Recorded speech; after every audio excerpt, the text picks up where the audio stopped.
আমার বই খাতা সব রেডি, এখন আমি স্কুলে যাই। টুপু শোন, বাইরে খুব ঠান্ডা, টুপিটা নিয়ে যা। না মা, আমার ঠান্ডা লাগবে না, এই টুপিটা আমার লাগবে না। আরে টুপিটা নিয়ে যা। না মা, বলছি না আমার এই টুপিটা লাগবে না। আরে আমি তো জলের বোতল আনতেই ভুলে গেছি, যাই ঘর থেকে বোতলটা নিয়ে আসি।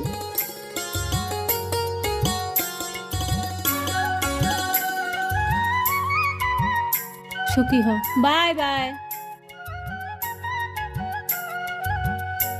ইস কি ঠান্ডা, মা বলেছিল টুপিটা আনতে, টুপিটাও তো আনলাম না। একটা কাজ করি, ব্যাগে রুমাল আছে, রুমালটা মাথায় দিই।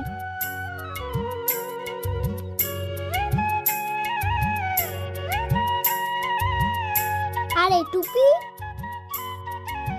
তাড়াতাড়ি টুপিটা ব্যাগে ঢুকিয়ে রাখি।